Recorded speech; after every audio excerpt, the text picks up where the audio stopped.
देंगे। पिछली क्लास में गांधी में हमने स्वराज और उसके बाद ट्रस्टीशिप पढ़ना शुरू किया था। आपको ये बताया था कि गांधी में सबसे ज़्यादा सवाल स्वराज से पूछे जाते हैं और स्वराज का आइडिया मल्टी डिमेंशनल है। फिर से मैं आपको एक बार याद दिला दूं, इसलिए क्योंकि स्वराज सबसे कोर कॉन्सेप्ट है गांधी में। स्वराज के गांधी में दो मायने हैं। एक मायने जिसको आंतरिक स्वराज कहा था, आध्यात्मिक स्वराज भी आप कह सकते हैं, उसको स्पिरिचुअल स्वराज कह सकते हैं, जिसमें गांधी का मतलब है कि हमारे अंदर की चेतना, हमारे अंदर मौजूद चेतना हमारी बाहर की इंद्रियों, आंख, नाक, कान, जिह्वा, त्वचा, इनको इंद्रियां कहते हैं, इन्हीं इंद्रियों की भोगने की इच्छाएं हैं। तो अगर हमारे अंदर की चेतना हमारे बाहर की इंद्रियों की इच्छाओं को नियंत्रित करे तो उसको गांधी आत्मनियंत्रण कहते हैं। इसी नियंत्रण को गांधी शासन कहते हैं। शासन, शासन के लिए आप जानते हैं शब्द होता है राज। तो अगर मेरे अंदर की चेतना मेरे इंद्रियों और इच्छाओं पर शासन करे, इंद्रियों और इच्छाओं को नियंत्रित कर ले, तो गांधी कहेंगे यही आत्मनियंत्रण, इंद्रियों पर नियंत्रण, इच्छाओं पर नियंत्रण, इच्छाओं पर शासन, इच्छाओं पर नियंत्रण, ये है स्वराज। स्वराज क्यों लगाया? स्व मतलब अपना, राज मतलब शासन। तो गांधी के अनुसार मनुष्य में, शरीर और आत्मा में, आत्मा अपनी है, चेतना अपनी है। शरीर तो जैविक है, जैविक शरीर की कोई ग्रोथ नहीं होती।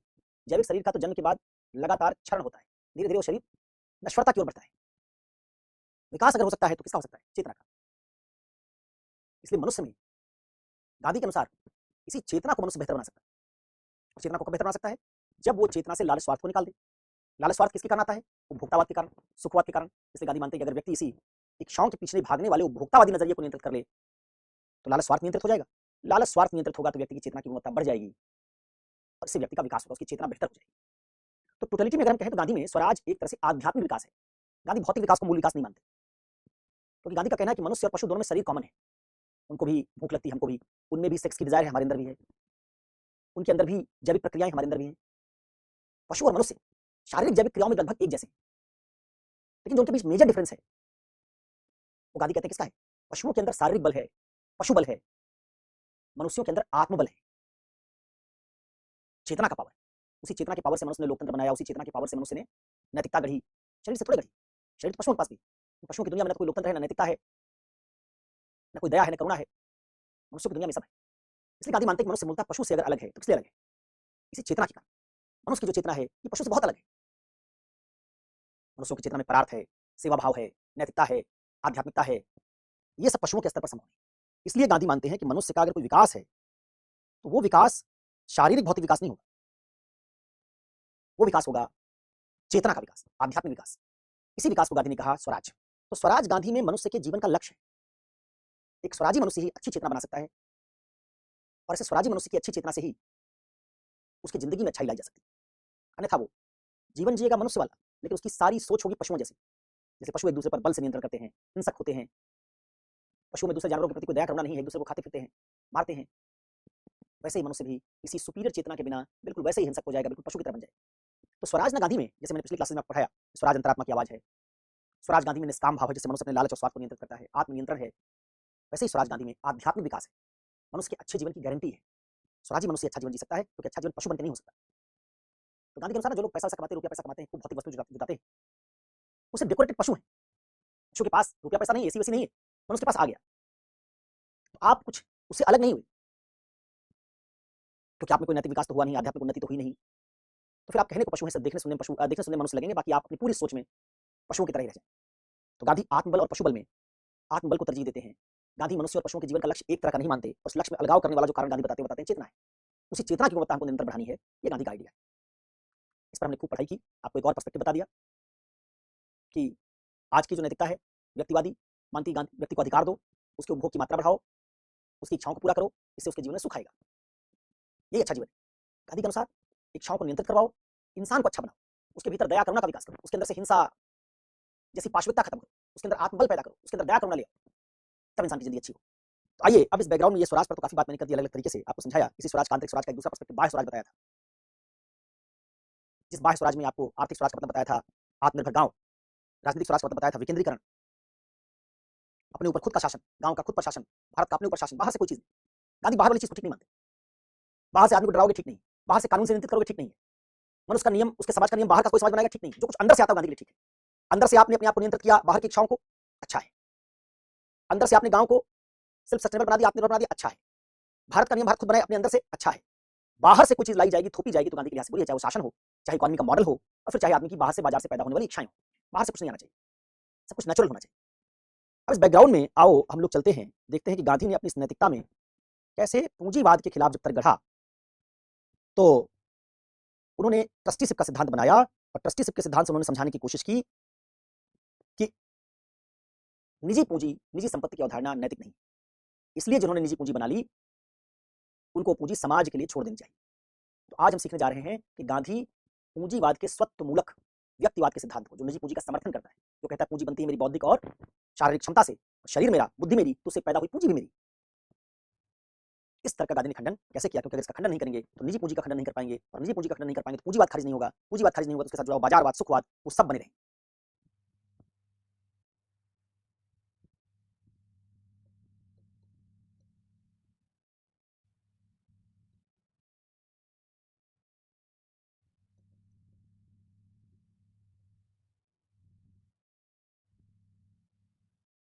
पूंजीवाद के विरोध के गांधी के तर्क देखिए। पूंजीवाद में आपने पढ़ा था, पूंजीवादी कहते हैं कि मनुष्य की सारी क्षमताएं निजी हैं, इसलिए संपत्ति जो उससे बनी वो व्यक्ति की अपनी। देखिए गांधी ने खंडन कैसे किया। गांधी के अनुसार पूंजी या संपत्ति के निर्माण के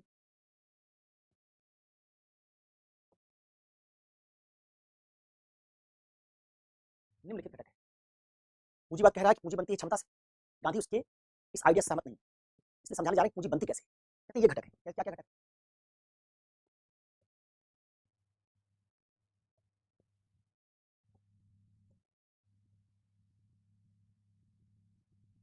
एक प्राकृतिक संसाधन, हवा, पानी, धरती, पेड़ पौधे, इनका बिना इस्तेमाल किए आप कोई पूंजी नहीं बना सकते। हर इंसान के पूंजी निर्माण के पीछे की भूमिका है। एक फैक्ट्री ओनर फैक्ट्री खोलेगा तो उसने जमीन लेगा, पानी इस्तेमाल करेगा, संसाधन इस्तेमाल करेगा, मिनरल्स इस्तेमाल करेगा। तो गांधी का कहना है पूंजी निर्माण में एक घटक है प्रकृति और प्राकृतिक संसाधन, दूसरा घटक है कौशल, क्षमता। दूसरा आप क्या करते हो? स्किल, कौशल, क्षमता, इसका प्रयोग करते हैं। और घटक हो सकता है श्रम। आपने श्रम किया, इसका पूंजी निर्माण करने के लिए श्रम करना पड़ता है, पूंजी निर्माण करने के लिए कौशल का इस्तेमाल करना पड़ता है, स्किल का इस्तेमाल करना पड़ता है, क्षमता का प्रयोग करना पड़ता है और प्राकृतिक संसाधनों का प्रयोग करना पड़ता है। अब गांधी कहेंगे कि अगर किसी पूंजीपति ने मिनरल यूज करके, हवा पानी का इस्तेमाल करके पूंजी का निर्माण किया, मान, तो जो पूंजी उसने बनाई वो खुद ही कहता है कि जो हम बनाएंगे वो हमारी है। ये कहता है ना पूंजीवादी। पूंजीवाद कहते हैं अपनी क्षमता से हमने किताब लिखी तो किताब मारी, अपनी क्षमता से श्रम करके कुछ तैयार किया तो हमारा।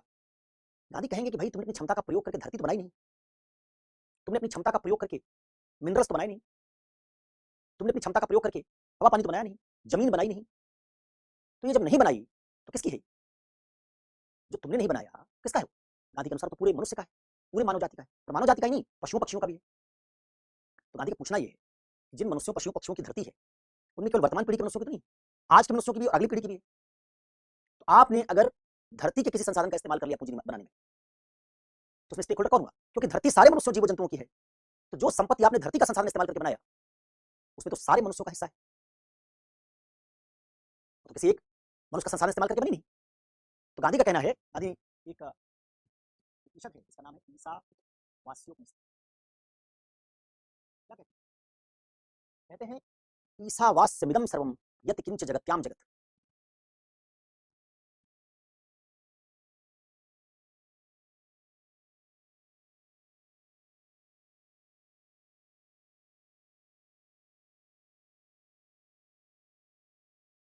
ईसावास्यमिदं सर्वम यत् किंच जगत्याम जगत। गांधी कहते हैं देखो, ये दुनिया भगवान की बनाई, और जिस तरह से पूंजीवादी कहते हैं कि जो जो बनाएगा उसका है, जैसे आपने देखा था मैं किताब लिखूंगा, किताब मेरी रचना है तो किताब से पैदा हुई पूंजी मेरी है, किताब मेरी है। गांधी कहेंगे अगर ये धरती इंसानों ने नहीं बनाई, भगवान ने बनाई, तो धरती भगवान की। और भगवान ने ही मनुष्य बनाए, भगवान के बनाए सारे मनुष्य के बेटे की तरह। तो भगवान के बनाए सारे बेटों में उसकी प्रॉपर्टी कैसे बटेगी? उसके बेटों ही बेटियों में, सब में, पशु पक्षी सब में कैसे बटेगी? समानता क्या है? तो गांधी का तर्क क्या है? जगत का निर्माण ईश्वर ने किया है, जगत का स्वामी, इसलिए ईश्वर के बनाए जगत पर किसी मनुष्य का मालिकाना हक। गांधी कहेंगे पूंजीवादी खुद ही कहते हैं, पूंजीपति खुद ही कहते हैं जो मैं बनाऊंगा मेरा। तो जब जगत भगवान ने बनाया तुम्हारा कैसे हो? तो गांधी के हिसाब से तुम जमीन खरीद नहीं सकते, नदी के पानी का अपने लिए इस्तेमाल नहीं कर सकते, और करोगे तो फिर उससे पैदा हुई संपत्ति सबको देनी पड़ेगी, क्योंकि तुम्हारी जमीन नहीं थी। तो पूंजीवाद की माने तो पूंजीपति जमीन खरीदने लगेंगे। जमीन कैसे खरीदे? दूसरे मनुष्य से। दूसरे मनुष्य जमीन कैसे लिया? वो कब्जा किया कभी किसी जनरेशन में। शुरुआत से रजिस्ट्री बनाना थोड़ा हो रहा था, जमीन आपने कब्जा कर ली। जब जमीन आपने कब्जा की तो जमीन तो पूरे मानव जाति की थी, उस पर आपने कंसेंट लिया? सारे मनुष्य कंसेंट लिया? नहीं। गांधी का मानना है जमीन पे किसी मनुष्य का मालिकाना हक नहीं हो सकता, क्योंकि आप खुद कहते हैं जो आप बनाएंगे वो आपका है। जमीन आपने नहीं बनाई, मिनरल्स आपने नहीं बनाए, सूरज आपने नहीं बनाया, पानी आपने नहीं बनाया, सब आपने नहीं बनाया, आपका नहीं है। इसलिए गांधी का कहना है कि इसलिए अगर ईश्वरीय संसाधनों का प्रयोग करके संपत्ति निर्माण किया जाएगा तो वह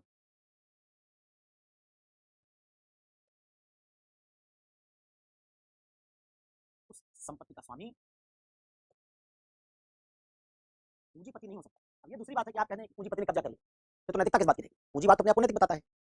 गांधी कहते हैं कि अगर पूंजीपति धरती अपने लिए अलग से बना ले, हवा पानी से अलग से बना ले अपना, तो ठीक है, फिर वहां से जो संपत्ति उत्पन्न करेंगे उनकी हो।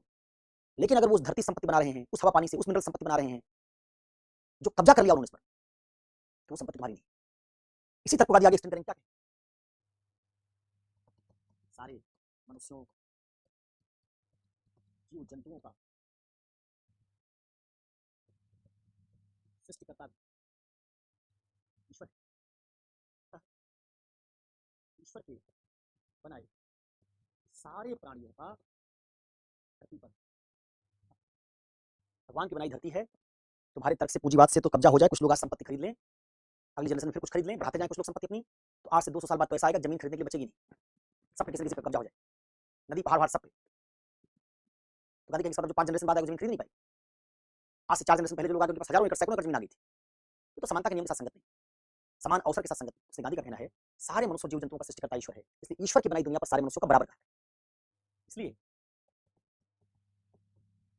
प्रकृति प्रति संसाधन का इस्तेमाल करके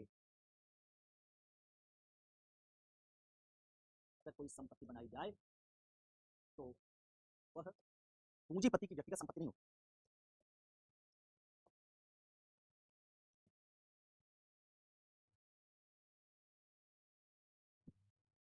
तो सारे मनुष्यों जीव जंतुओं का सृष्टिकर्ता भी ईश्वर है, अतः ईश्वर के बनाए सारे प्राणियों पर, सारे प्राणियों का धरती पर हक है। इसलिए प्रकृति धरती संसाधनों का इस्तेमाल करके अगर कोई संपत्ति बनाई जाए तो पूंजीपति की व्यक्तिगत संपत्ति नहीं होगी। बिल्कुल वैसा मामला है कि आप किसी की जमीन पर काम करने जाएं, काम करके कोई फसल उपजा लें, तो क्या फसल सारी आपकी हो जाएगी? अगर जमीन आपकी नहीं तो फसल उपजाने जो श्रम करोगे वो तो ले सकते हो अपना हिस्सा, जमीन थोड़ा कब्जा कर लो। अब ये कह रहे हैं कि तुम श्रम से कोई संपत्ति बना रहे हो, अपनी क्षमता से कोई संपत्ति बना रहे हो, तो क्षमता के लिए लोगे ना भाई, तुमने तो पूरा संपत्ति कब्जा कर ली। तो तुम्हारे इस जमीन पर तुम्हारा कब्जा है नहीं, तो जमीन का इस्तेमाल करके अगर तुमने संपत्ति बनाई, तो जैसे तुम खेत में मान लो किसी किसान ने किसी आदमी से उसका खेत ले लिया खेती करने के लिए, कहा कि हम इसमें श्रम डालेंगे, तुम्हारा खेत है, तो जब फसल तैयार होगी तो जिसका खेत है उसको भी हिस्सा मिलेगा और किसान को भी हिस्सा मिलेगा। ठीक वैसे अगर धरती के संसाधनों का इस्तेमाल करके पूंजीपति संपत्ति बनाएंगे तो पूंजीपति को भी हिस्सा मिलेगा। पूरे मानवों की चूंकि धरती है, ईश्वरी धरती होने के नाते इससे सारे मानवों को हिस्सा मिलेगा। सारे मानवों का हिस्सा पूंजीपति मार नहीं सकता, इसलिए पूंजीपति अगर उनका हिस्सा नहीं दे रहा है तो असल में गलत तरीके से संपत्ति का मालिक बन बैठा है। तो पहला तर्क तो गांधी का ये, सब ही भूमि गोपाल की, सारी धरती सब कुछ भगवान का है। अब आप भगवान को ना भी यूज करें तो भी गांधी का तर्क वैलिड बना रहता है, क्योंकि इस तर्क का कोर क्या है? इस तर्क का कोर ये है कि देखिए, इस तर्क का कोर ये है कि भगवान ना भी धरती बनाए तो भी धरती प्राकृतिक दुनिया जो है सारे मनुष्यों की, इस पर किसी ने सामंतवाद से, किसी ने लड़ाइयों से, किसी ने अपनी ताकत से अगर कहीं कब्जा कर लिया तो धरती पर उनका कब्जा जायज थोड़े। आप तो दुनिया में अधिकारों की बात करते हैं, लेकिन जब आप अधिकार लेके आए, लोकतंत्र लेके आए, उदारवाद लेके आए, पूंजीवाद लेके आए, उससे पहले दुनिया पर तमाम लोगों ने कब्जा कर रखा था, हिंसा करके कब्जा कर रखा था। तो जिनके पास आज लैंड है, वो लैंड के कोई स्वाभाविक रूप से स्वामी है, ये थोड़े से हो सकता है। तो इस तरीके से भी आप ये दिखा सकते हैं कि कोई धरती पे पहले आ गया तो पहले आओ पहले पाओ के नाम पे कब्जा थोड़ी कर लेगा, ताकत से कब्जा थोड़ी कर लेगा।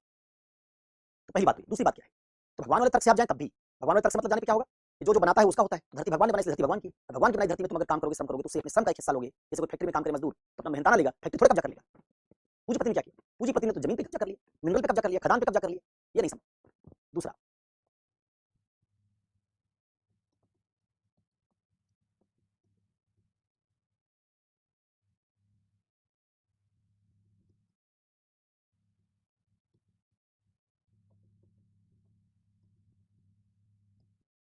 संपत्ति निर्माण का जो दूसरा घटक है वो क्या है? दूसरा घटक क्षमता कहा गया, श्रम कहा गया। गांधी कहते हैं ये भी तुम्हारा पूरी तरह व्यक्तिगत नहीं। आपने देखा था कि पूंजीवाद में पूंजीवादियों का जो मेजर तर्क था वो क्या था? उन्होंने तो धरती वर्ती पर बात ही नहीं की थी। धरती को उन्होंने फॉर ग्रांटेड ले लिया था। गांधी एक स्टेप पीछे गए। गांधी ने धरती की बात की, पूंजी निर्माण की प्रक्रिया को एक स्टेप पीछे ले गए। पूंजीपति पूंजी निर्माण को क्षमता से शुरू करते थे, गांधी ने उसको एक स्टेप पीछे कर दिया कि पूंजी निर्माण करने के लिए पहले प्राकृतिक संसाधन चाहिए। बिना प्राकृतिक संसाधन के हवा, पानी, धरती, इनके वनस्पति, इनके बिना कोई फैक्ट्री नहीं लगेगी। फैक्ट्री जमीन पर लगेगी, श्रम वहां करोगे, क्षमता का प्रयोग किसी जगह करोगे, और वो सब तुम्हारा नहीं है। लेकिन अगर पूंजीपति के उस स्तर पर भी आए कि मेरी क्षमताएं व्यक्तिगत हैं, इस कारण से उससे उत्पन्न हुई संपत्ति मुझे मिलनी चाहिए, गांधी इस स्तर को भी खारिज करते हैं। गांधी का कहना है कि देखो, क्षमता निर्माण के बहुत सारे कारक हैं, बहुत सारे घटक हैं। जैसे हमारी जो क्षमता बनती है, मान लो बात करूं बौद्धिक क्षमता,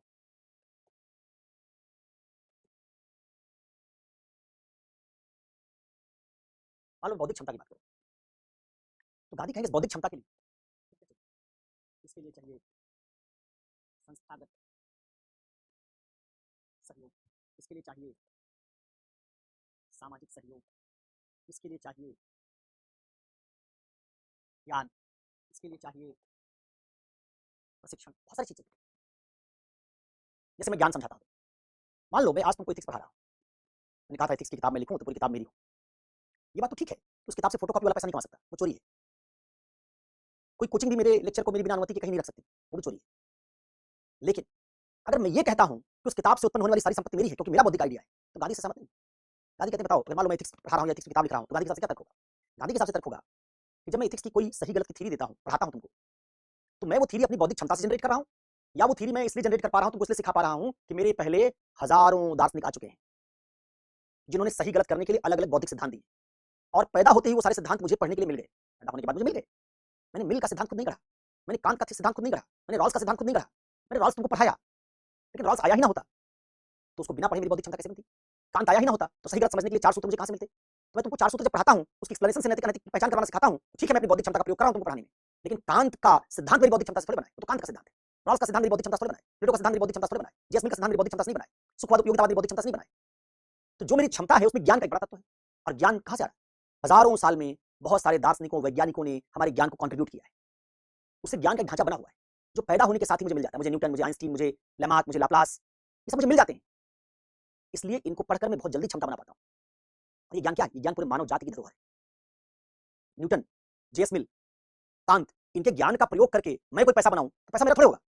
जैसे मैं कहता हूं मेरा इंटेलेक्चुअल प्रॉपर्टी है, तो उसमें फिर कांत को भी जाना चाहिए, फिर जेएस मिल को जाना चाहिए, और कांत जेएस मिल अगर पूरी मानवता के लिए अपना दर्शन दे रहे थे, फिर मानवता को जाना चाहिए। तो गांधी का क्या कहना है कि कोई इंसान जो किसी क्षमता या किसी कौशल का प्रयोग करता है, वो उसने हजारों लाखों साल के मानव परंपरा से सीखा है। वो आज पैदा होता, अगर जंगल में मानव के तौर पर मान लो आज पैदा होता, पहला इंसान होता, तो पहला इंसान होने पर ये सब क्षमता मेरे पास ना होती, मैं ऐसे खड़ा होकर तुम पढ़ा पाता, ना कैमरा होता, ना इंटरनेट होता, ना कोई मेरे पास सही गलत की समझ होती, तो मैंने अपनी बौद्धिक क्षमता थोड़ी समझ बना ली। अरे हजारों साल से वो कुछ अलग अलग लोगों ने उस क्षमता में योगदान दिया, धीरे धीरे मनुष्य का एक पूरा ज्ञान का ढांचा बना। मैं पैदा हुआ मान लो 1973, 74, 75 में कभी, तो मेरे पास पैदा होती वो ज्ञान का ढांचा क्या था?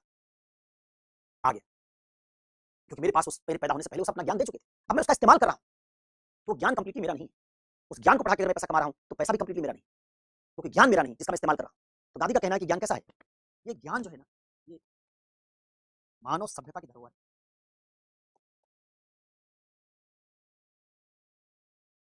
साझी धरोहर लिखा है, मानव सभ्यता की साझी धरोहर, हमारा शेयर्ड है ये।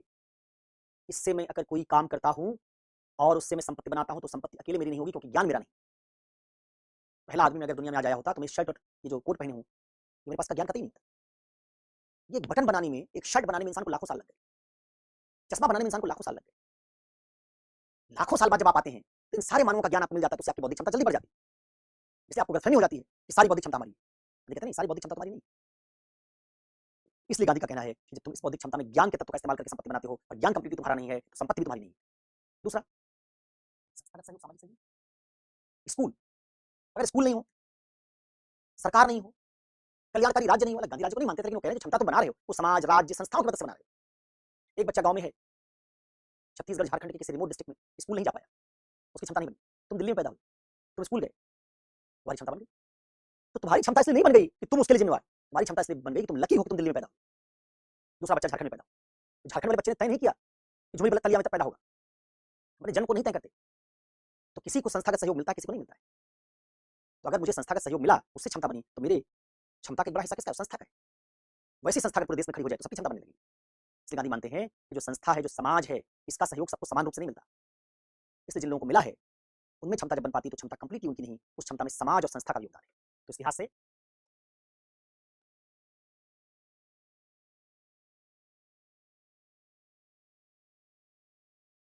क्षमता में समाज और संस्था का योगदान है। ठीक वैसे प्रशिक्षण, आप क्षमताएं बनाते प्रशिक्षण से। प्रशिक्षण में फिर आपको मिलता है, आप उसके लिए जिम्मेवार नहीं। आपको भाषा सिखाई जाती है, आपको स्किल सिखाई जाती हैं। इसलिए भी गांधी कहेंगे कि जिन लोगों के पास अलग अलग तरह की क्षमताएं हैं, वो प्रशिक्षण से आएंगे। शारीरिक क्षमता भी अगर आपके पास है, तो उसमें भी कई बार कल्चर का, जैसे जमैका के लोग बहुत रेस वाले सारे कॉम्पिटिशन वही जीतते हैं, कल्चर है वहाँ। कभी जमैका का वीडियो देखोगे कोई इसका टूरिज्म का, तो पाओगे कि वहाँ बच्चे दौड़ते स्कूल जाते हैं, सामान खरीदते दौड़ते हो जाते, पूरा देश भागता रहता है।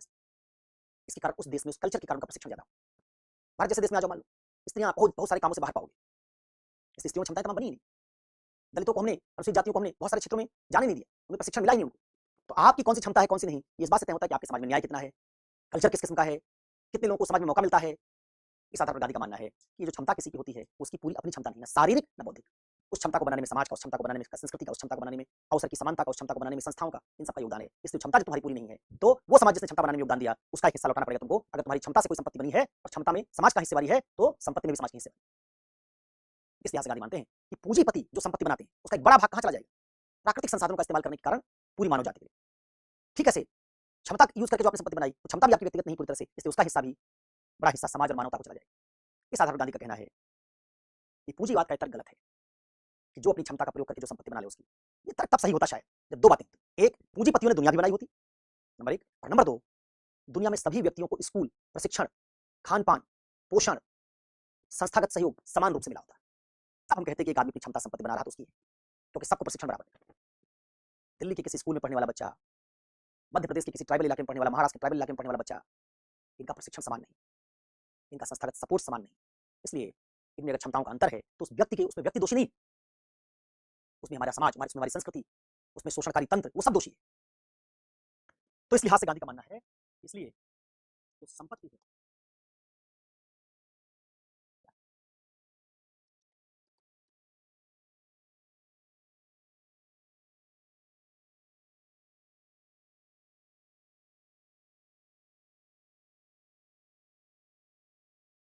इसमें बड़ा भाग ईश्वर का है, इसलिए सभी मानव का है, समाज का है।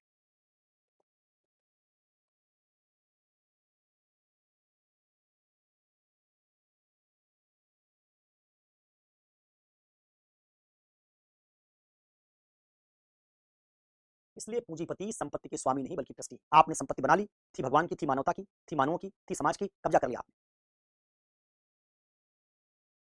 तो उस संपत्ति को अपनी संपत्ति मत मानो, उसका एक भाग अपने लिए इस्तेमाल करो, बाकी सारा भाग समाज का है। इसलिए तुम क्या बन जाओ उसके? ट्रस्टी। इस आइडिया से गांधी मानते थे कि तो स्वराज अगर ले आ दिया जाए, जिससे दुनिया मनुष्य अपना उपभोग कम कर लेंगे, उपभोग कम करेंगे तो सभी मानव तक संसाधन पहुंचेंगे। अभी लालच में, पूंजीवाद के लालच के कारण इंग्लैंड बहुत सारे मुल्कों पर कब्जा कर ले रहा है, दूसरे मुल्क कब्जा कर ले रहे हैं, संसाधन सब तक नहीं पहुंच पा रहे, दुनिया में गुलामी है, शोषण है, पूंजी के लालच के कारण ये सब दिक्कतें पैदा हो रही हैं। तो गांधी मानते थे कि स्वराज से, स्वराज की नैतिकता का पालन करके असमानता कम की जा सकती है। और दूसरा गांधी मानते थे ट्रस्टीशिप से जिनके पास संपत्ति चली गई, वो संपत्ति वापस समाज को लौटा देंगे, इससे समानता आ जाएगी। तो गांधी में समानता पर बड़ा बल है। समानता, पर्यावरण संरक्षण, आध्यात्मिक विकास, ये सब गांधी की कोर आइडियाज है कि मनुष्य को अच्छी जिंदगी के लिए केवल पैसा कमाने, सुख के पीछे नहीं भागना चाहिए, सामुदायिक जीवन जीना चाहिए, व्यक्तिवादी जीवन नहीं। दूसरा, समानता आनी चाहिए, संसाधन सब तक पहुंचने चाहिए। और तीसरा, प्रकृति के साथ सस्टेनेबल जीवन शैली, प्राकृतिक संरक्षण पर काम करना चाहिए। ये गांधी का जो आइडिया है, इसके मतलब उनके कोर आइडियाज के तौर पर समझ सकते हैं। तो अब हमने जब आपको दो आइडिया पढ़ा दिया, स्वराज और ट्रस्टीशिप, तो तीसरे आइडिया पर चलते हैं। अब तीसरा आइडिया है गांधी में साध्य साधन संबंध, एंड मीन रिलेशनशिप। इसको भी थोड़ा समझने की कोशिश करते हैं।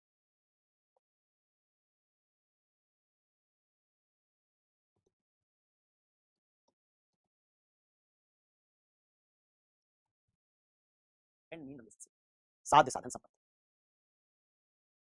ये साध्य साधन संबंध है क्या भाई? साध्य साधन संबंध का मतलब होता है, तुमको पहले बताया है, साध्य का आशय है, लक्ष्य, परिणाम।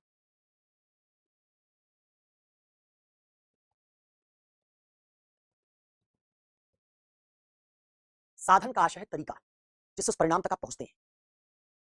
तो लक्ष्य या परिणाम हो गया साध्य, तरीका हो गया साधन। अब डिबेट क्या है? डिबेट ये है कि मान लो साध्य नैतिक है, तो क्या कोई भी साधन हम चुन लें, साध्य के नैतिक होने से साधन अपने आप नैतिक हो जाएगा।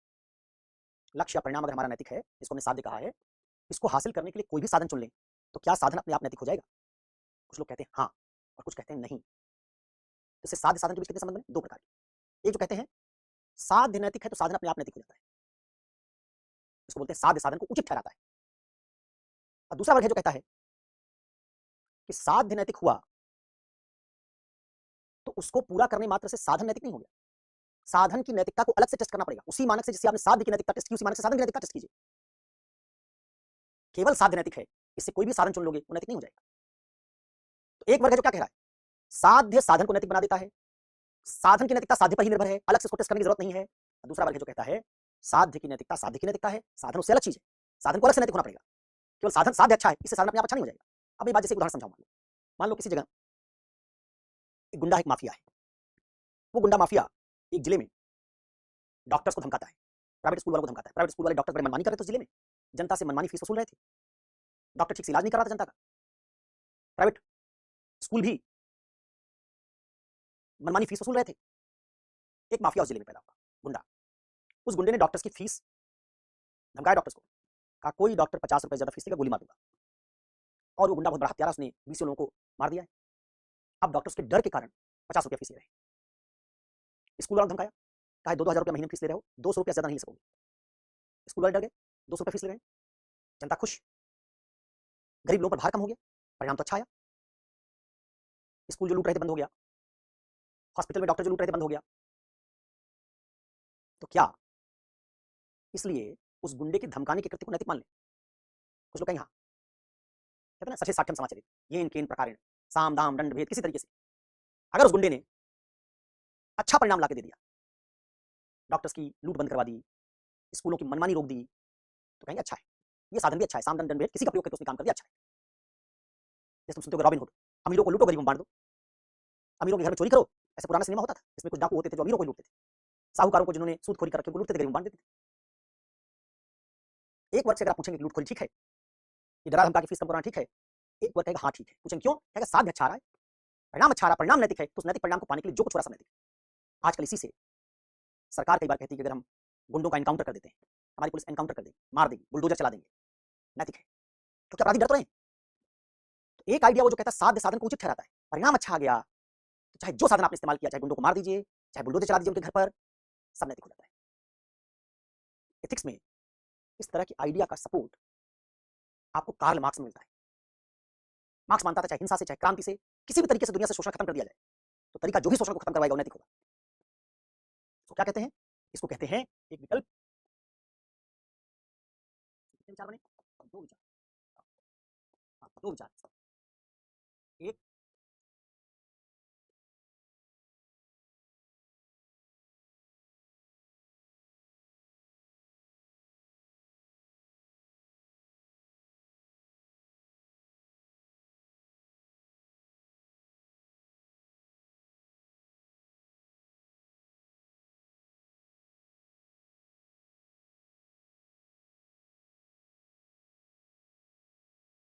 एक साध्य साधन को उचित नैतिक ठहराता है, एक साध्य साधन को उचित या नैतिक नहीं ठहराता।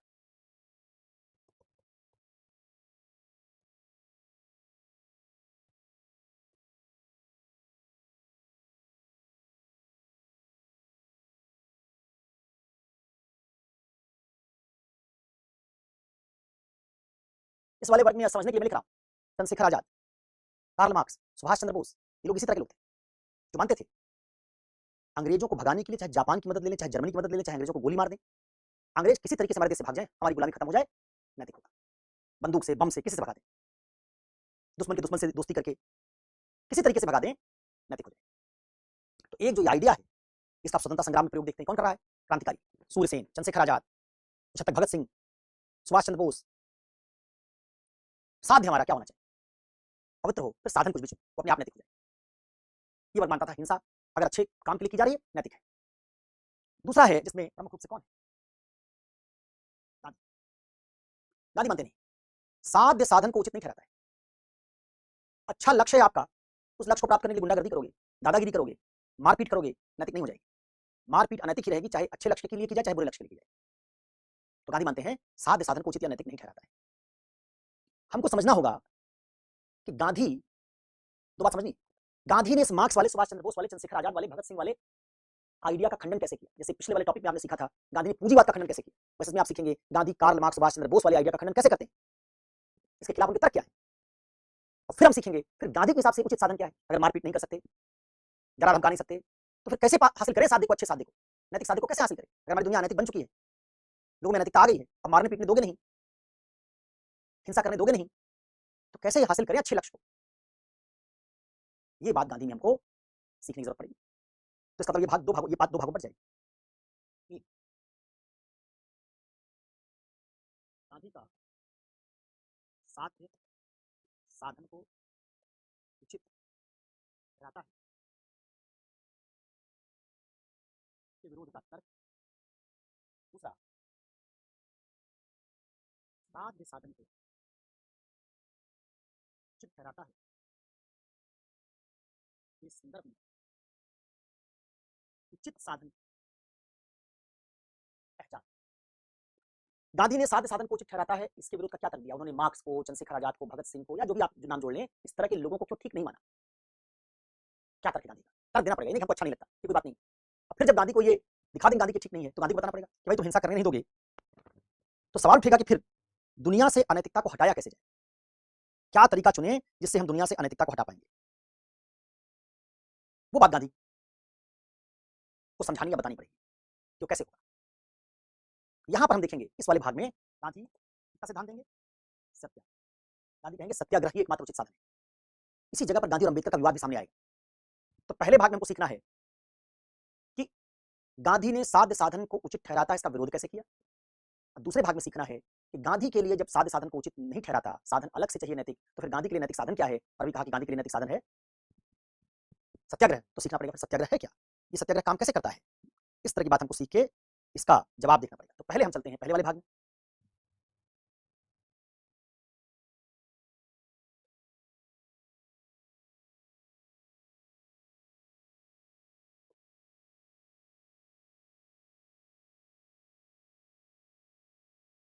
वाले भाग में हम देखेंगे साध्य साधन को उचित नहीं ठहराता, इसके खिलाफ गांधी के तर्क क्या है। तो साध्य साधन संबंध पर हम लोग पिछली क्लास में, मतलब पिछले अभी जो बात कर रहे थे, मुझे पिछली क्लास की याद आने लगी। साध्य साधन संबंध पर जो बात करने जा रहे हैं हम लोग, उसमें पहले भाग में बताया कि आपको देखना है कि गांधी कैसे ये मानते हैं कि साध्य पवित्र हो फिर भी आप कोई साधन चुन नहीं सकते, साधन भी नैतिक होना चाहिए। तो पहले वाले भाग में कहा, मैं कुछ सोचने लगा था उसमें थोड़ा कनेक्टिविटी टूटी, इसके खिलाफ विरोध के तर्क पहले, और दूसरे वाले भाग में सत्याग्रह का आइडिया। ठीक है, तो जरा आओ देखते हैं पहले विरोध।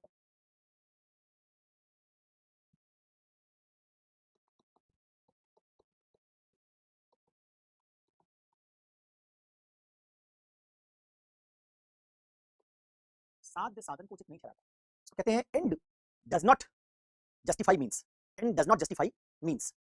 व्हाई, क्यों।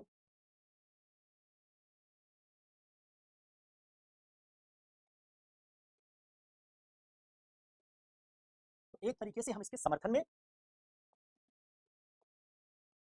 तर्क देख रहे हैं, और साध्य साधन को उचित ठहराता है एंड जस्टिफाइज मींस, इसके विरोध का तर्क सीखने जा रहे हैं। ठीक है, तो एक साथ ये दोनों बातें, जब आप ये कहेंगे कि साध्य साधन को उचित ठहराता है, गांधी इसका विरोध कर रहे हैं, तो इसका मतलब ही हुआ कि साध्य साधन को उचित नहीं ठहराता है, इसके समर्थन की बात गांधी कर रहे हैं। तो इसके विरोध का तर्क, इसके समर्थन का तर्क होगा, दोनों बात एक साथ ही आएगी। अब अगर तुमको याद हो, हालांकि मैंने कई बार कहा है कि तुम गजनी हो, एक सिनेमा आया था आमिर खान का ना गजनी, इसमें उसको शॉर्ट टर्म मेमोरी लॉस होता है, भूल जाता है। वैसे आप सभी गजनी हैं, आप पुरानी बात याद कहाँ रखते हैं। लेकिन अगर आपको याद हो तो इस बात पर हम लोगों ने थोड़ी चर्चा की थी। कब की थी, शुरुआती क्लास में जब मैंने पढ़ाया था कि ethics is a dilemma solving science, नैतिकता या नीति शास्त्र एक दुविधा समाधान का विज्ञान है।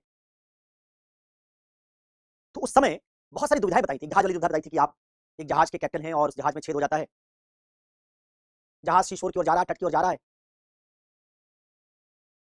अगर आप 250 लोगों को जहाज से फेंक दें तो जहाज के तट के बहुत नजदीक पहुंच जाने की संभावना होगी, उससे 250 लोगों की जान बचाई जा सकती है। अगर आप किसी को नहीं फेंकेंगे तो जहाज का जो करंट लोड है उसके साथ वो बहुत पहले डूब जाएगा और सबकी जान शायद चली जाए। ऐसी दुविधा बताई थी उसी समय, ये दुविधा बताई थी। कौन सी? असहयोग आंदोलन वाली। क्या असहयोग आंदोलन के समय कई दुविधाएं बताई थी, जो बताया था कि दुविधा समाधान का विज्ञान है। एक दुविधा ये भी बताई थी उस समय कि असहयोग आंदोलन के समय गांधी ने जब आंदोलन की घोषणा की तो साथ में बताया कि आंदोलन अहिंसक होगा, साधन अहिंसा, साध्य भारत की आजादी या स्वराज। लेकिन आप जानते हैं कि असहयोग आंदोलन शुरू होने के कुछ समय बाद हिंसा होगी, वायलेंस हो गया। और आप ये भी जानते हैं कि उस वायलेंस के होते ही गांधी के सामने दुविधा आ गई। क्या दुविधा आई?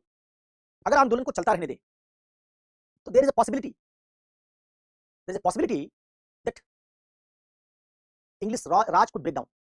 भारत में जो अंग्रेजों का राज है, जिसको राज कहते थे, वो शायद टूट जाएगा, टूट सकता है।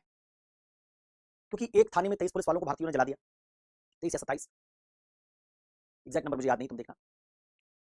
अगर अंग्रेज इसको रिटेलिएट करेंगे, भारतीय और गुस्सा करेंगे, दूसरे थानों में आग लगाएंगे।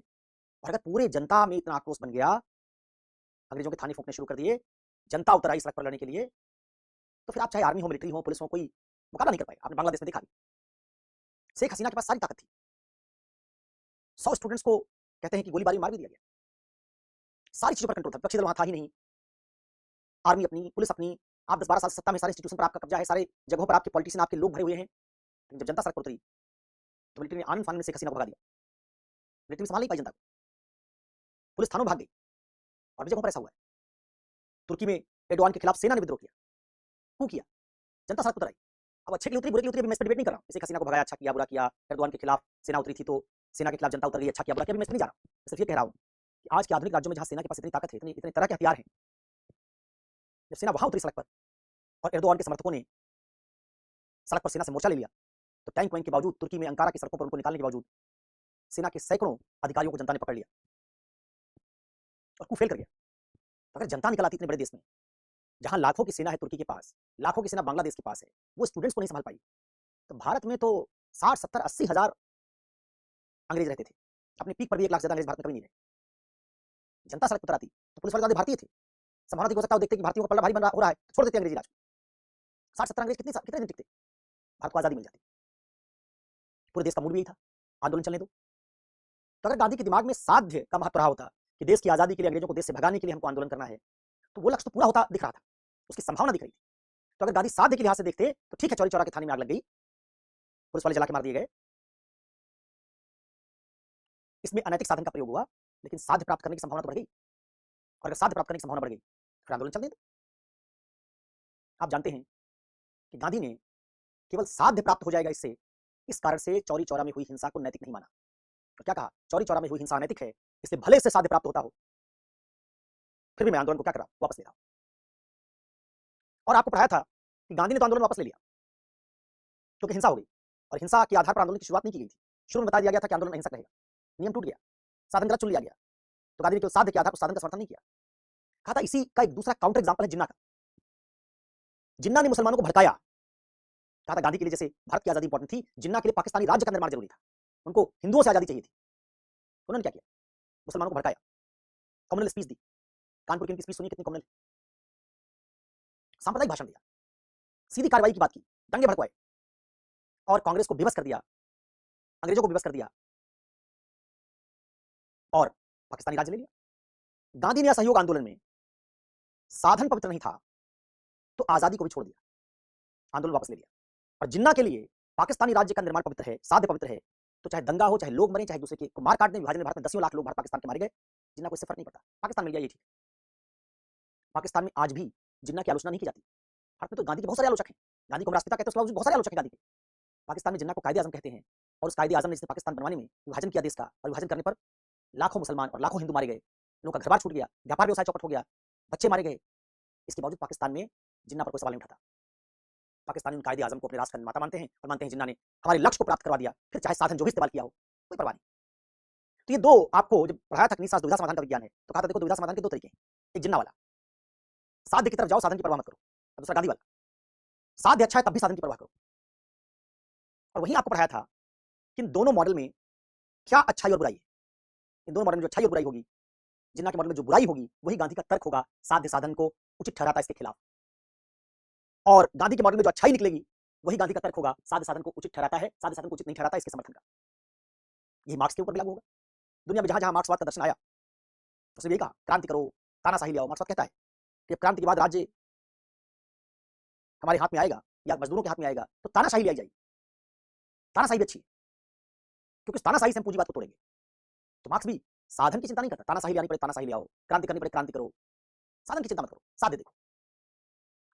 समझ? तो अब जरा हम ये देख लें, पहले हम व्यवहारिक तरीके से देख लें, तर्क बन जाएंगे कि जिन्ना वाले मॉडल में दिक्कत क्या हुई। अगर जिन्ना का मॉडल है कि साध्य साधन को उचित ठहराता है, तो पाकिस्तान में क्या दिक्कत आई? जो पाकिस्तान की दिक्कत है, वही गांधी का इसके खिलाफ आर्गुमेंट है। जो मार्क्सवादी राज्यों में दिक्कत है, वही गांधी का इसके खिलाफ आर्गुमेंट है। क्या दिक्कत है?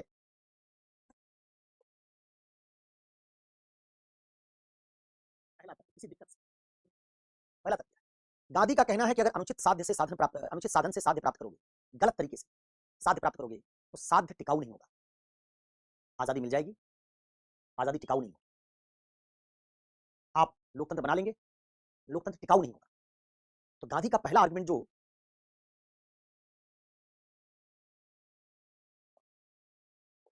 इस बात के लिए है, वो टिकाऊपन, सस्टेनेबिलिटी का है। क्या?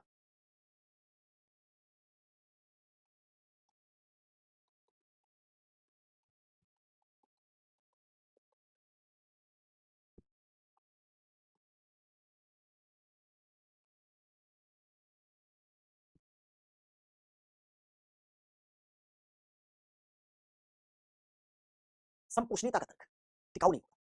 आपने देखा पाकिस्तान ने हिंदुओं से आजादी ली, एक मुसलमानों का राज्य बनाया, लेकिन मुसलमानों का राज्य टिका कहां? वो तो पाकिस्तान और बांग्लादेश, ईस्ट और वेस्ट पाकिस्तान जो दो हिस्से थे, टूट गया और ईस्ट पाकिस्तान बन गया बांग्लादेश। तो आजादी मिली तो जल्दी, मुस्लिम लीग का आंदोलन शुरू हुआ, उसके बाद देखिए आजादी कितनी जल्दी मिली। कांग्रेस का आंदोलन से बहुत पहले शुरू हुआ, भारत को आजादी देर में मिली।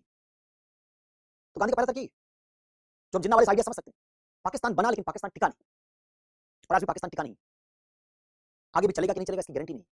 जबकि एक धर्म के लोगों का राज्य है वो, सारे सिंधी बलोच पख्तून सब मुसलमान है। सारे मुसलमानों को इकट्ठा करने के बाद भी एक राज्य नहीं चल पाया,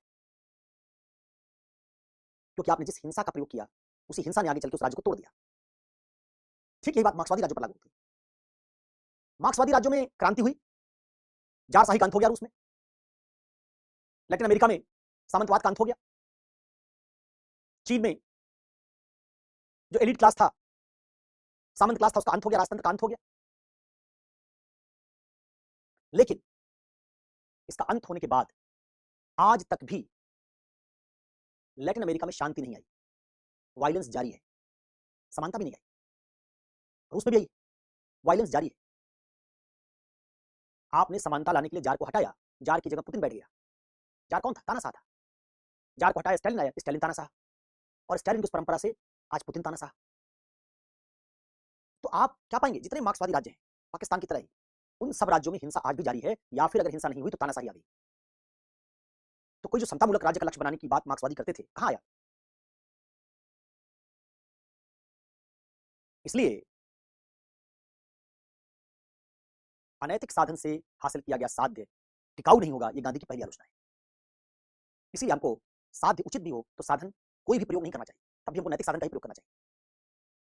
समझ? क्योंकि अगर आप अनुचित साधन से उचित साध्य प्राप्त करेंगे तो उचित साध्य मिल तो जल्दी जाएगा, लेकिन टिकेगा नहीं। इसका गांधी ने उदाहरण नहीं दिया जो मैं लिख रहा हूं।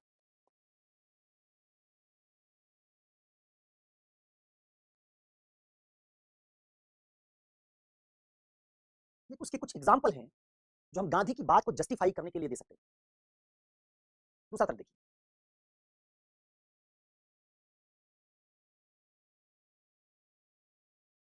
सेकंड आर्गुमेंट, दूसरा आर्गुमेंट क्या है? दूसरा आर्गुमेंट है, गांधी कहते हैं देखो,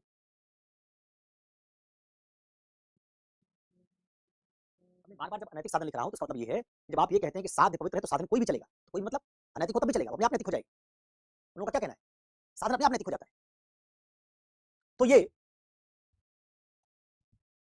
इसको मैं अनैतिक साधन कहूंगा, क्योंकि उसकी इंडिपेंडेंटली जांच नहीं हुई। गांधी का दूसरा तर्क क्या है? अनैतिक साधन का प्रयोग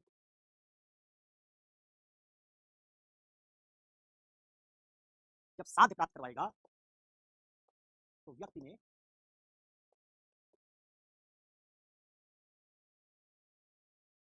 इस अनैतिक साधन के प्रति आस्था बढ़ जाए।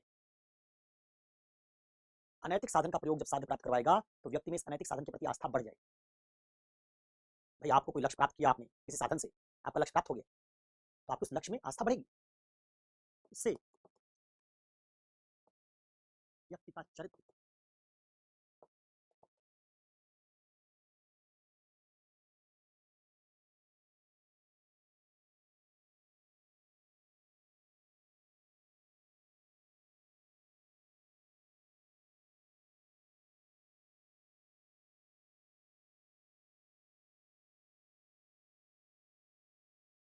व्यक्ति अनैतिकता का बार बार प्रयोग करे। जैसे कहा था आपने गांधी पढ़ाते जब असहयोग आंदोलन पढ़ाया था शुरू में, अगर भगत सिंह ने हमको आजादी दिलवाई होती, चंद्रशेखर आजाद ने दिलवाई होती, जैसे जिन्ना ने हिंसा से दिलवाई, तो पाकिस्तान राज्य में क्या हुआ? उसी हिंसा का प्रयोग आगे भी जारी रहा राज्य बनने के बाद। बंगालियों ने जब पंजाबियों से असहमत दिखाई, उर्दू से असहमति दिखाई, तो आपने जिस हिंसा का प्रयोग करके आजादी पाई थी वही हिंसा बंगालियों के खिलाफ की, तो इस पाकिस्तान अलग हो गया। पाकिस्तानी राज्य में आज भी हिंसा जारी है। भारत में लोगों ने आजादी के लिए भूख हड़ताल की धरना प्रदर्शन किया, तो आज भी भारत में धरना प्रदर्शन भूख हड़ताल हो रही है। उत्तर प्रदेश में आज वकीलों की हड़ताल चल रही है। आप हड़ताल करते हैं, धरना करते हैं, प्रदर्शन करते हैं, लेकिन तहरीक तालिबान पाकिस्तान, जो पाकिस्तानी लोग ही हैं, पाकिस्तानी राज्य में धरना प्रदर्शन नहीं करते। वो खैबर पख्तूनख्वा में बलूचिस्तान में लोगों को गोली मारते कर रहे हैं, मुसलमानों को गोली मार रहे हैं। पाकिस्तान में हजारों लोगों की मस्जिद, अहमदिया लोगों की मस्जिद, सिया लोगों की मस्जिद, इसके बाहर बारी पुलिस का बंदोबस्त होता है। ऐसे नहीं पढ़ने जा सकते आप। अलग अलग मस्जिदों को निशाना बनाया जाता है। 1.5-2 साल पहले पाकिस्तान में खैबर पख्तूनख्वा में एक मस्जिद में धमाका हुआ, इसमें 100 लोग मारे गए नमाजी। कहा था कि टीटीपी ने अपनी मांग मनवाने के लिए 147 बच्चों को आर्मी पब्लिक स्कूल पेशावर में गोली मार दी। 147 बच्चों, स्कूली बच्चों। क्योंकि आप जब हिंसा का प्रयोग करेंगे, उस हिंसा का प्रयोग करने से अगर आप कोई लक्ष्य हासिल करेंगे, धीरे धीरे आप हिंसक बन जाएंगे। गांधी का दूसरा आइडिया यही है, दूसरी बात यही है, उनका दूसरा तर्क यही है कि जिस चीज से तुम सफलता प्राप्त करोगे उसका बार बार प्रयोग करोगे। अगर वो चीज अनैतिक है, जैसे तुमने सफलता प्राप्त की थी, तो अनैतिक चीज का बार बार प्रयोग करोगे, और अनैतिक चीज का बार बार प्रयोग करोगे तो उसका बार बार प्रयोग करते करते तुम्हारी अनैतिकता की आदत बन जाएगी, आवृत्ति बन जाएगी, एटीट्यूड अनैतिक तुम्हारा बन जाएगा। तो क्या हुआ इससे?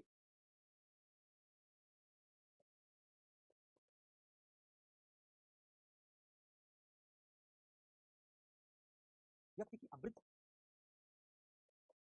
अनैतिक बन जाएगी।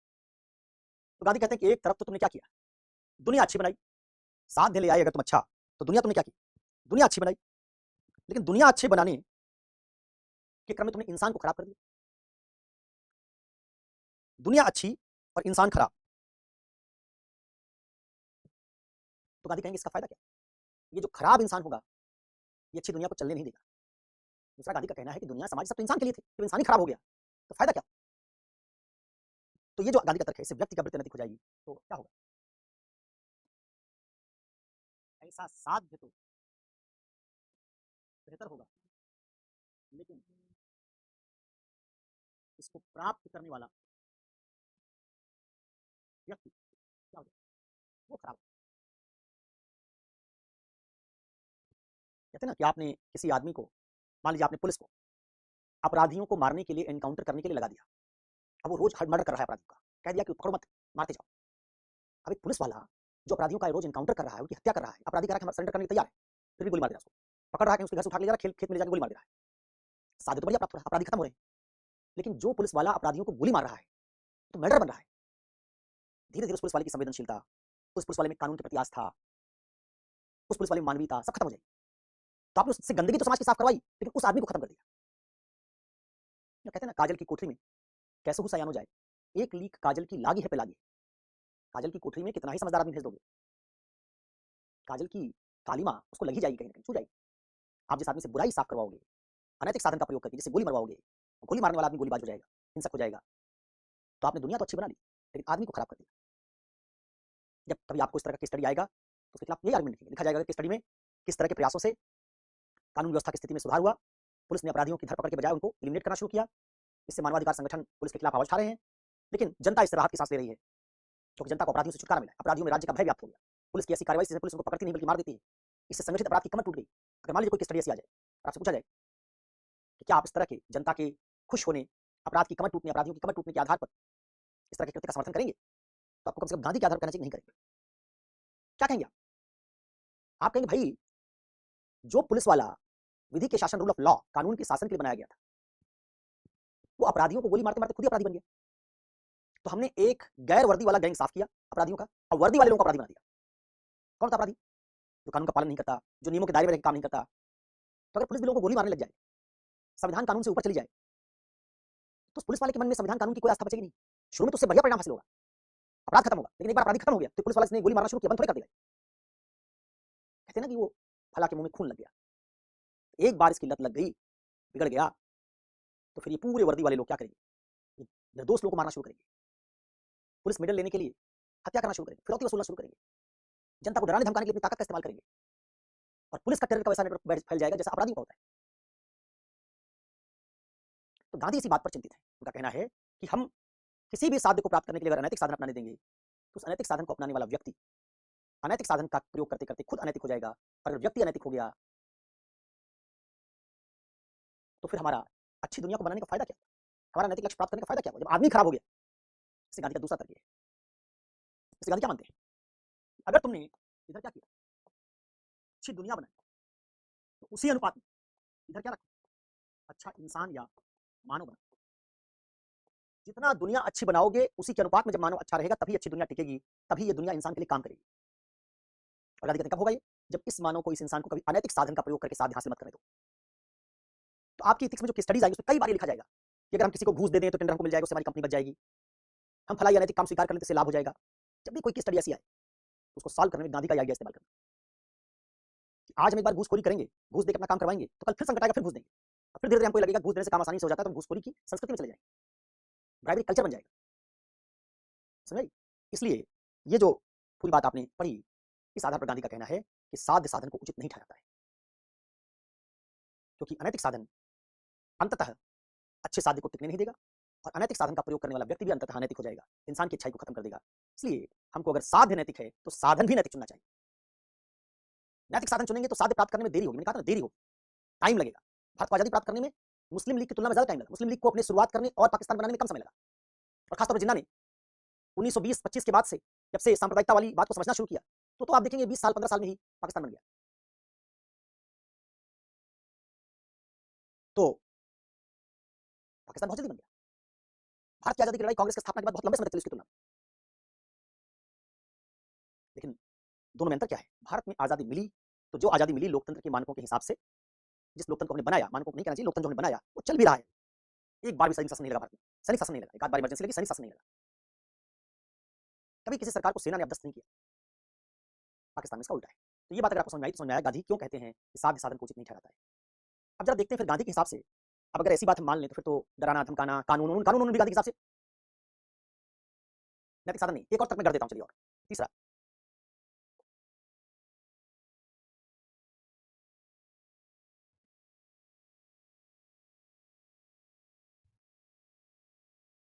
तीसरा एक तर्क और कर देता हूं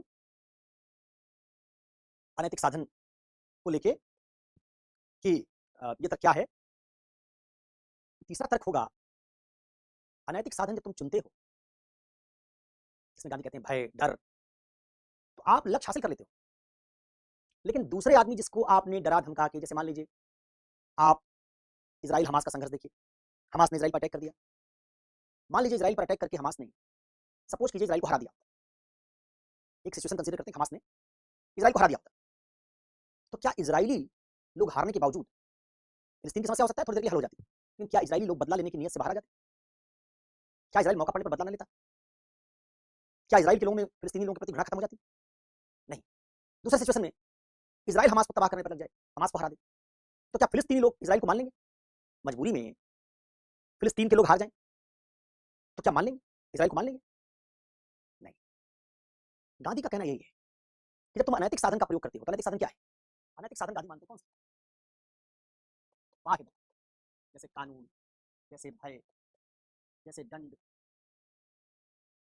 डरा धमका के, हिंसा से पनिश करके। गांधी कहते हैं इससे कुछ तुमने अगर हासिल किया, इसमें प्रॉब्लम यह है कि तुम लक्ष्य तो हासिल कर लिए, लेकिन जिसके खिलाफ ये लक्ष्य हासिल किए उसके ऊपर कोई इसका फर्क नहीं पड़ा, वो उल्टा घृणा से, बदले की भावना से भरा हुआ है, मौका मिलने पे फिर तुम्हारे खिलाफ खड़ा हो जाएगा। जैसे आप जिनको किसी अपराध करने के बाद जेल भेज देते हैं, जेल गया आदमी सुधर नहीं जाता, ऐसा नहीं कि उसके अंदर करुणा आ जाती है हमसे गलती हो, जेल गया आदमी कई बार और हार्डन क्रिमिनल हो जाता है। कहता है जेल छूटने तो बताऊंगा तुम, कहता आप तो जेल ही गए, एक बार चले गए, अब क्या करोगे हमारा? तो आप भय से, दंड से जब किसी आदमी के खिलाफ कोई लक्ष्य प्राप्त करते हैं, तो वो लक्ष्य व्यक्तियों के भीतर नैतिकता का विकास नहीं करता है। गांधी का तर्क ये भी था कि जितने अनैतिक साधन बाह्य दबाव डाल, जैसे स्प्रिंग पे ना दबाओ उसको, दब जाए, छोड़ दोगे फिर वापस लौट आएगी। वैसे ही कानून से डरा के अगर तुमसे कोई काम करवाएंगे, वो डर जिस दिन खत्म होगा, कानून कहीं काम नहीं करेगा, निगरानी हमारी नहीं हो पाएगी, फिर से काम हम गलत काम करना शुरू कर देंगे। तो कोई अस्थायी परिवर्तन अनैतिक साधन नहीं करते, टेम्पोररी चेंज करते हैं, परमानेंट चेंज नहीं करते। तो अनैतिक साधन से प्राप्त लाभ क्या होते हैं? एक तो अस्थायी होते हैं, दूसरा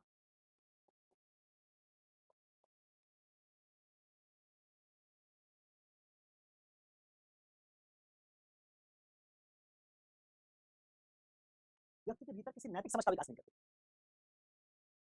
आप भारत में देख रहे हैं कि हम न्यायपालिका से, कानून के शासन से लोगों को जेल भेज रहे हैं और हमारी सारी जेलें भर्ती चली जा रही, ओवर क्राउडेड है और अपराध कम नहीं हो रहा है। तो गांधी का मानना था जितने बाह्य दबाव वाले साधन है सब अनैतिक है, इनसे तुम कोई लक्ष्य कुछ दिन के लिए पूरा भी कर लो तो भी जिस आदमी को तुमने जेल भेजा, जिस आदमी को दंडित किया, उसके अंदर कोई बदलाव नहीं होगा। तो एक तो मैंने कहा ना, गांधी कह रहे हैं कि जिस आदमी को अनैतिक साधन इस्तेमाल करवाओगे वो अनैतिक हो जाएगा, और दूसरा जिसके खिलाफ करवाया वो भी नैतिक नहीं होगा। दंड का भय दिखा के, हिंसा करके किसी के खिलाफ तुमने कोई लक्ष्य हासिल भी कर लिया तो उल्टा आदमी बदले की भावना से भरा होगा, मौके की तलाश में। साधारण गांधी कहना है कि ये साध्य पवित्र है तो साधन कुछ भी चुन लो, ये आइडिया ठीक नहीं। तीसरा तक था। अब जरा आते हैं फिर तब गांधी के हिसाब से कौन सा साधन ठीक होगा। सवाल उठता है दूसरा, पहला भाग हमने कर लिया, कौन सा भाग था जिसमें गांधी कह रहे हैं कि साध्य साधन को उचित नहीं ठहराता है, साध्य पवित्र हो तो भी साधन पवित्र होना चाहिए, ये बात हमने समझ ली। अब जरा दूसरे पार्ट पर आओ।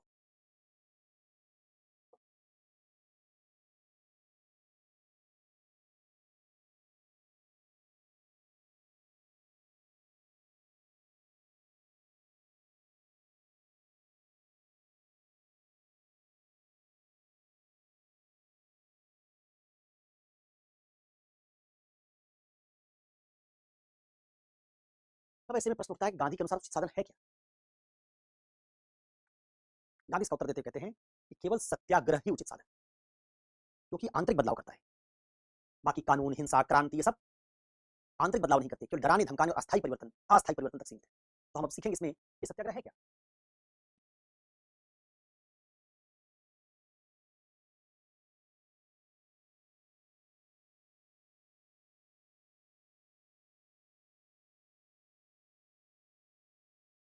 एक ही उचित साधन है सत्याग्रह,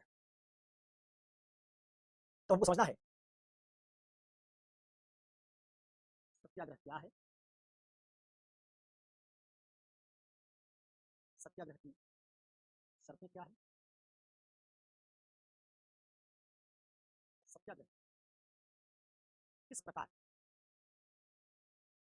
आए, क्या है सत्याग्रह, इसकी कंडीशंस क्या हैं और ये काम कैसे करता है। ये तीन बातें अगर हम समझ जाएं तो हम सत्याग्रह जो गांधी के हिसाब से एकमात्र उचित साधन है उसको भी समझ लेंगे। तो जरा समझने की कोशिश करते हैं। पहला सवाल क्या है, पहला सवाल सत्याग्रह क्या है।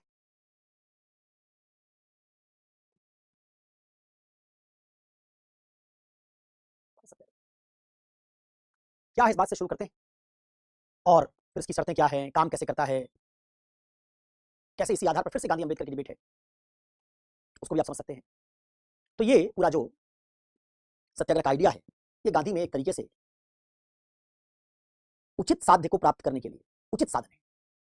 इसमें इस आधार पर सत्याग्रह को उचित नहीं कहा गया कि केवल लक्ष्य अच्छा प्राप्त हो गया इसलिए उचित है। सत्याग्रह अपने आप में उचित है। गांधी यही मानते थे कि साध्य पवित्र हो तो भी साधन अलग से पवित्र होना चाहिए। केवल साध्य के पवित्र होने से कोई भी साधन चुन लोगे पवित्र या नैतिक नहीं हो जाएगा। ठीक है, तो सत्याग्रह पे जाने से पहले एक जो आपके दिमाग में डाउट रहता है ना कि कानून का शासन ही ठीक है, दंड प्रणाली ही ठीक है, आधुनिक न्यायपालिका ठीक है, क्योंकि आपको इसकी आदत पड़ गई। आपको लगता है कोर्ट कचहरी वाला जस्टिस ही जस्टिस का रियल आइडिया है। भले हमारे कोर्ट्स में 2 करोड़ केस पेंडिंग हो, 15-15 साल 20-20 साल मुकदमा लड़ना पड़ता हो, आम आदमी को न्याय मिल ही ना पाता हो, फिर चूंकि आपको पढ़ा दिया गया कि न्यायपालिका का काम न्याय देना है, उसमें आप जाएंगे, केस करेंगे, आपको न्याय मिल जाएगा, तो उस सिस्टम की इनइफेक्टिव हो जाने के बावजूद आपको लगता है कि यही साधन ठीक है। ठीक वैसे पुलिस बनाएगी आपके राइट्स के प्रोटेक्शन के लिए। देखते हैं कि पुलिस थाने में आम इंसान जाना नहीं चाहता, जो शरीफ इंसान है वो थाने जाने से डरता है, घबराता है। आजादी के 77 साल बाद भी 78 साल बाद भी अगर एक आदमी अपनी पुलिस जो उसकी सेफ्टी के लिए बनाई गई उसके पास जा नहीं पाता, उसे डरता है, तो जिस पुलिस हमारी सेफ्टी के लिए उसे हम क्यों डरते हैं। उसे तो अपराधी डरना चाहिए, शरीफ आदमी क्यों डरता है। भारत में 80% लोग 90% लोग पुलिस से डरते हैं, शरीफ है जो डरते हैं। इसका मतलब वो पुलिस का सिस्टम, पुलिस उचित साधन है उससे न्याय ले आएंगे, वो कोलैप्स कर गया। न्यायपालिका काम नहीं कर पा रही, न्याय मिल नहीं रहा है, पुलिस जो सुरक्षा के लिए बनाएगी वो उसे आदमी खुद ही डर रहा है। तो सिस्टम काम नहीं कर रहा। फिर भी चूंकि आप उस साधन को देखते बड़े हुए हैं, आप 20-22 साल के हो गए और आपको लगता है कि यही सिस्टम हमारे अनुभव में आया, तो आप मान लेते हैं कि यही ठीक है। तो कई लोग जो गांधी के क्रिटिक हैं, वो कई बार गांधी पर यह आलोचना करते हैं कि गांधी का मॉडल व्यवहारिक नहीं, आदर्शवादी, यूटोपियन है। वहां ये जरूर देखना चाहिए कि जिस मॉडल को आप व्यवहारिक मानते हो वो क्या कर रहा है। कहा ना कि हमारी जेल भर गई, ओवरफ्लो कर रही, हर जेल भारत की जिसमें जितने कैदी होने चाहिए उससे 1.5 गुना ज्यादा कैदी।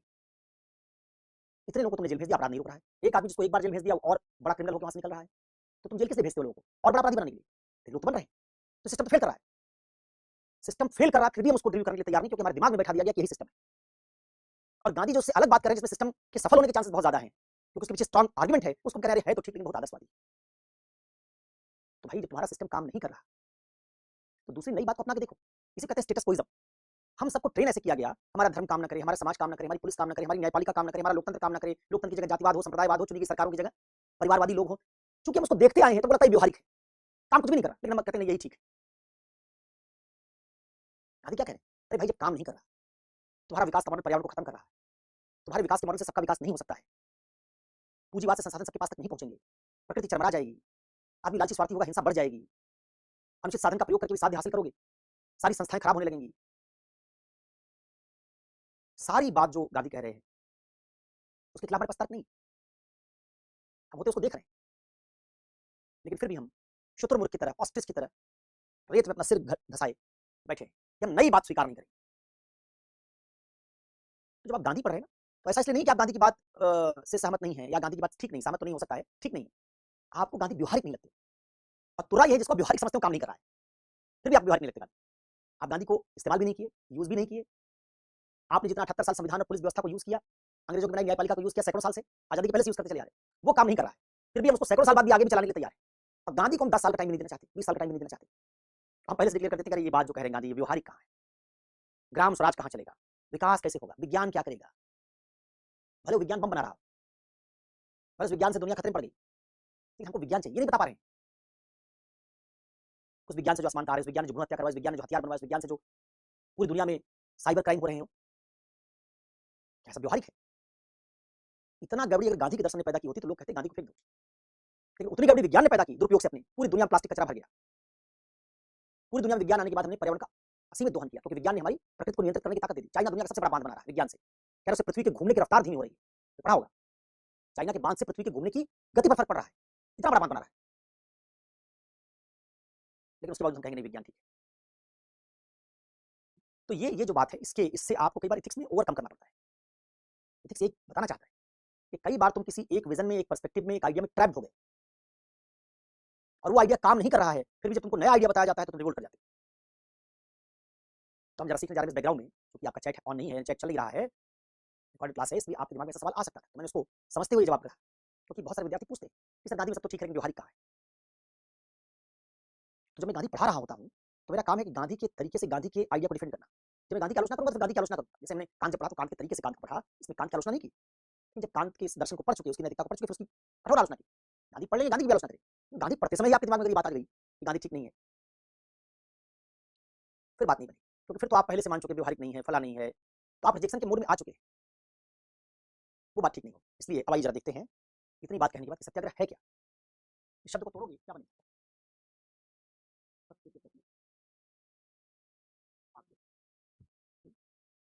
ट्रूथ के प्रति कन्विक्शन क्या होता, क्या इससे देखो, गांधी मानते हैं ऐसा कि मान लो, सपोज करो एक व्यक्ति अनैतिक, इसको हमको सपोज करो नैतिक बनाना। अब जो नैतिक बनाना है ये हो गया उचित साधन, ठीक है ना। अब इसको नैतिक बनाने के दो तरीके,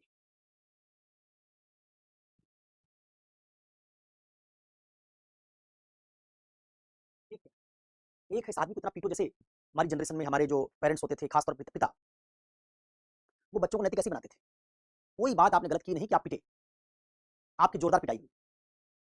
भारत में बच्चों को पुरानी जनरेशन के माँ बाप ऐसे संस्कारी बनाते थे, आप पिता से डरते रहते थे, कुछ गड़बड़ हुई तो माँ यही कहती थी जाने दो, पिताजी को बताती, पिताजी ना हो गए कसाई हो गए, जैसे वो शोले में ना डायलॉग गब्बर सिंह का, कि बच्चा जब रोता है तो माँ कहती हैं चुप हो जाने, गब्बर आ जाएगा। वैसे ही बच्चों को डराने के लिए आज से पहले की जनरेशन में पिताजी का नाम इस्तेमाल किया जाता था। गलती करोगे पिताजी से बताते, पिताजी क्या करते थे, पिताजी आके ऐसा थोड़ी थोड़ा सा सलाह मशवरा करेंगे, तुमको समझाएंगे। पिताजी के पास एक अस्त्र होता था, पिटाई। आते बिना कुछ पूछे पिटाई शुरू कर देते थे, और डर से, भय से बच्चा वो काम नहीं करता था। रामचरितमानस में भी चौपाई है ना, विनय न मानत जलद जड़, गए 3 दिन बीत, बोले राम सकोप तब, भय बिन होय न प्रीत। एक आइडिया है कि आदमी को डरा दो, उसको दंड दे दो, उसके साथ हिंसा करो, इस कारण मजबूरी में वो गलत काम नहीं करेगा। गलत काम नहीं करेगा तो नैतिकता आपको मिल गई। ये एक साधन कौन सा? इसी साधन को हमने कहा ये साधन है बाह्य दबाव। अब वो बच्चा जो कि पिता से पिटता था, मन ही मन पिता को खूब कोसता है, खूब बुरा भला कहता है। ऐसा नहीं हुआ कि उसके भीतर जिस दिन पिटाई हुई उसके भीतर नैतिकता घुस गई। नैतिकता नहीं समझता वो, उसको बस ये पता चलता है कि ये काम करने पिटता बहुत हूं, इसलिए वो डरता है उस काम को करने से। कोई समझ नहीं बनी उसके भीतर। बाह्य दबाव से, डर से, दंड से, हिंसा से, गांधी जी को कानून भी कहते हैं, कानून से तुमने किसी आदमी को बांध दिया, कानूनी बांधते कहते हैं ये काम नहीं करोगे तो तुमको 3 साल सजा सुना देंगे, 7 साल जेल भेज देंगे, हर कानून के साथ दंड लिखा हुआ होता है। ये बाह्य दबाव। इसमें क्या हुआ? आदमी ने एक अनैतिक काम करना बंद कर दिया डर से, लेकिन वो नैतिक बना नहीं। इसमें क्या होती है? इसमें अनैतिकता रुक जाती है, लेकिन व्यक्ति नैतिक नहीं बनता। अनैतिकता रुक जाती है, लेकिन व्यक्ति नैतिक नहीं बनता। इसी को कौन से लोग, कार्ल मार्क्स, सुभाष चंद्र बोस जैसे हमने कहा ना, ये लोग कहेंगे कि ये ठीक है, अनैतिकता रुक गई, हमारा लक्ष्य प्राप्त हो गया, जिस साध्य को हम चाहते थे वो प्राप्त हो गया, तो बस ठीक है। गांधी इस बात को नहीं मानते। गांधी क्या मानते हैं? इसमें जो दूसरा साधन है वो क्या है? आंतरिक दबाव। आंतरिक दबाव का मतलब आपको समझ आ जाए, आपके भीतर क्या पैदा हो जाए, अपराध बोध, ग्लानि बोध, ये काम गलत है इसलिए मैं नहीं करूंगा। इसलिए नहीं, मेरे पिताजी रोज मुझे पीटते हैं, मेरे टीचर ने मेरी जोरदार पिटाई कर दी, ये काम गलत है इसलिए मैं नहीं करूंगा। जब आपके अंदर ये अंडरस्टैंडिंग बन जाती है कि काम गलत है, तो फिर आपको कानून से डराने धमकाने से पीटने की जरूरत नहीं है। इसे कहते हैं इंटरनल सैंक्शन। व्यक्ति में क्या पैदा हुआ? गलत काम के प्रति उसमें पैदा हो गया गिल्ट फीलिंग, ग्लानि बोध। गांधी पढ़ोगे तो गांधी ने लिखा है कि वो अपने पिताजी के पॉकेट से पैसा चुरा लेते हैं, कुछ और गलत काम किए उन्होंने। अपनी ऑटोबायोग्राफी में, माय एक्सपेरिमेंट विद ट्रुथ में गांधी लिखते हैं कि पैसा चुरा लिया पिताजी का। उसके बाद गांधी को कहीं से मिल गई हरिश्चंद्र की कहानी। गांधी ने वो किताब पढ़ी, तुमने भी सुना होगा सत्यवादी हरिश्चंद्र की कहानी। उसमें एक राजा है जो एक देवता के शाप से राजपाट उसका सब छूट जाता है, पत्नी बच्चे बिछड़ जाते हैं, फिर उसके बच्चे को किसी दुर्घटना में मारा जाता है, और उसकी पत्नी उसका अंतिम संस्कार करने के लिए उसी जगह पहुंचती है जहां उसका पति जो पूर्व राजा था हरिश्चंद्र, वो शमशान पर एक चौकीदार की नौकरी कर रहा है, और अपनी पत्नी से कहता है कि अपने बेटे का अंतिम संस्कार करने के लिए भी मुझे शुल्क दो, शमशान का एक शुल्क है, उसको चुकाए बिना तुम इस बेटे का, मेरे बच्चे का भी अंतिम संस्कार नहीं कर सकते। क्योंकि वो सत्यवादी है, कर्तव्य के प्रति अडिग है, झूठ के साथ नहीं जा सकता, कर्तव्य नहीं छोड़ सकता, तो अपने बेटे के लिए भी नियम को रिलैक्स करने के लिए तैयार है।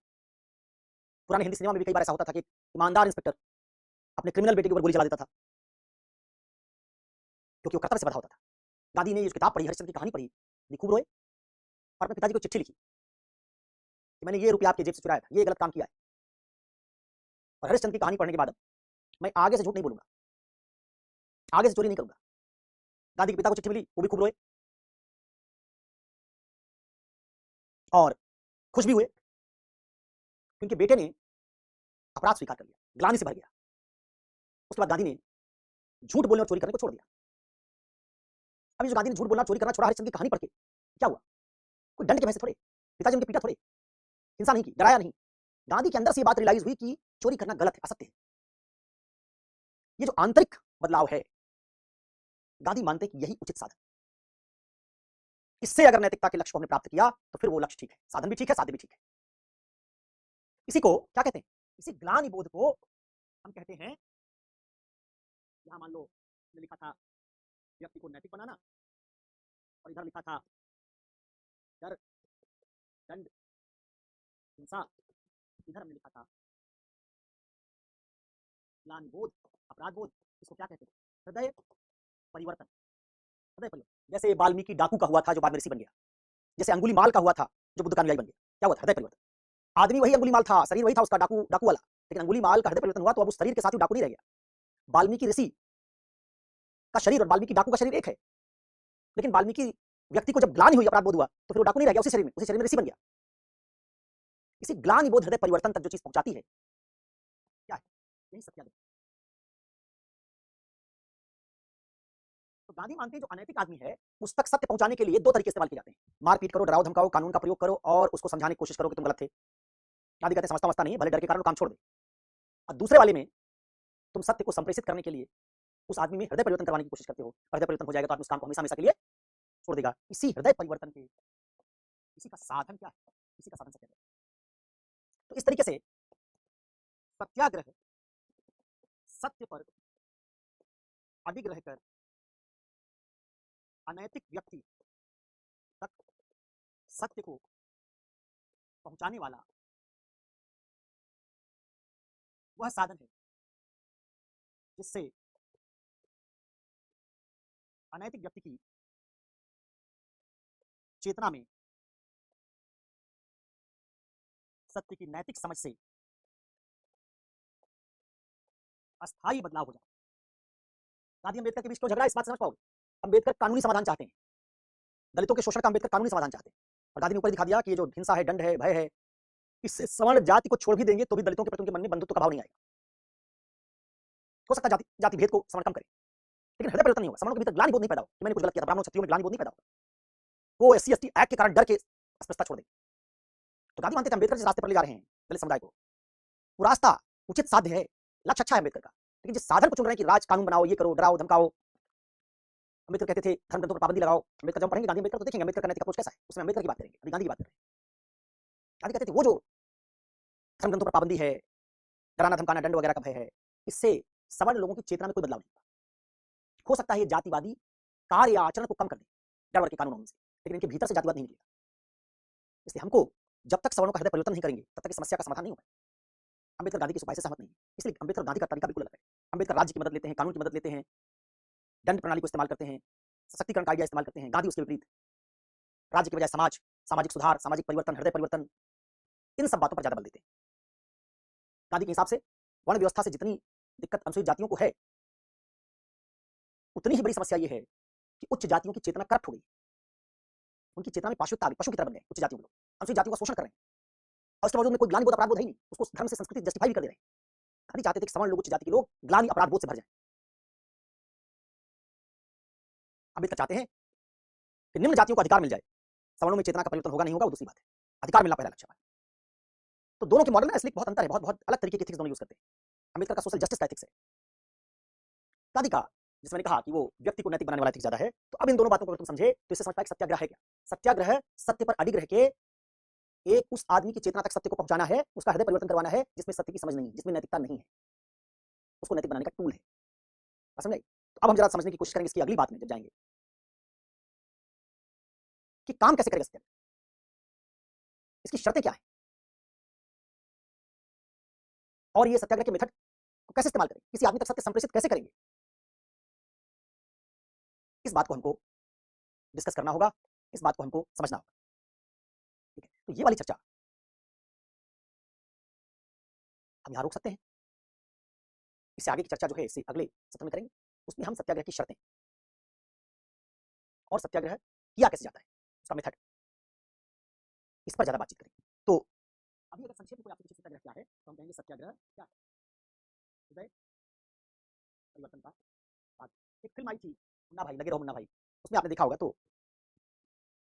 उसमें सत्याग्रह का कुछ प्रयोग दिखाया गया है। अभी इसको हम सस्पेंस ही रहने देते हैं कि कैसे होगा, इस बात को अगले सेशन के लिए रखते हैं। तो अगर ये चीज हम समझ जाए कि कैसे ये काम करता है तो हमारा ये प्रॉब्लम, दूसरा वाला जो प्रॉब्लम है वो भी सॉल्व हो जाएगा। तो इससे आगे की चर्चा के लिए अगले सत्र का इस्तेमाल करेंगे। फिलहाल यहीं तक, अगले सत्र में हम सत्याग्रह कंप्लीट करेंगे, सर्वोदय पर थोड़ी बात करेंगे और गांधी अम्बेडकर डिबेट पर थोड़ी बात करेंगे। इससे गांधी को हम कंप्लीट कर देंगे।